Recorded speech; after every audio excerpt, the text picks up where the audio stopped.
Hello everyone, welcome back to my channel. तो आज हम लोग देखेंगे राजस्थान सभ्यता, मतलब राजस्थान की एंशियंट हिस्ट्री की जो ओल्ड सिविलाइजेशन है उनसे क्वेश्चंस।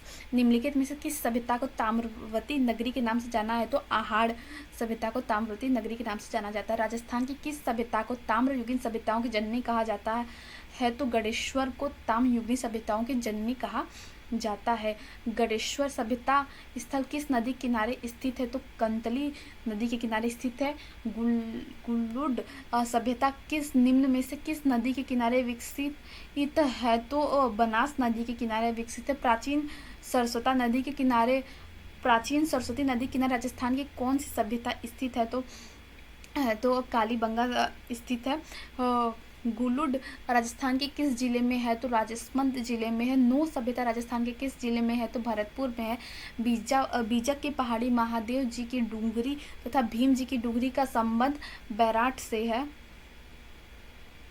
बैराट में प्रथम उत्खनन किसके नेतृत्व में किया गया था? तो दयाराम साहनी के नेतृत्व में किया गया था। कंतली नदी के किनारे स्थित गढ़ेश्वर सभ्यता का उत्खनन निम्नलिखित में से किसके नेतृत्व में हुआ था? तो आरसी अग्रवाल, रतन चंद्र अग्रवाल के नेतृत्व में हुआ था। आहाड़ नदी के किनारे स्थित आहाड़ सभ्यता का उत्खनन निम्नलिखित में से किसके नेतृत्व में हुआ था?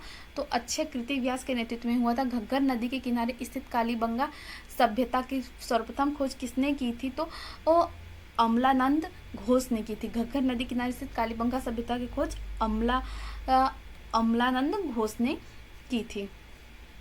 बालथल सभ्यता का उत्खनन निम्नलिखित में से किसके किनारे हुआ, किसके निर्देशन पे हुआ था? तो प्रोफेसर VN मिश्र के निर्देशन में हुआ था। जुते हुए खेत के अवशेष के प्रमाण निम्नलिखित में से किस पुरास्थल से मिलते हैं? तो कालीबंगा से मिलते हैं।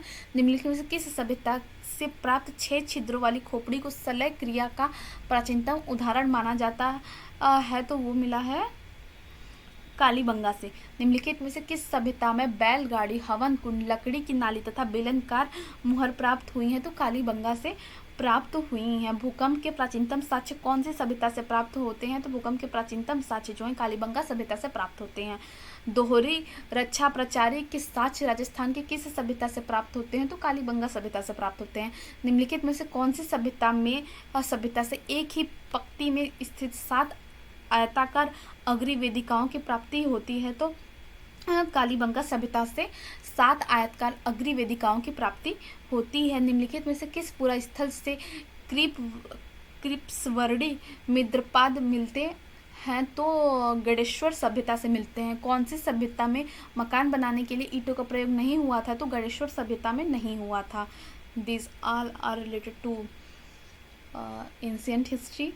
Thanks for watching. Har Har Mahadev.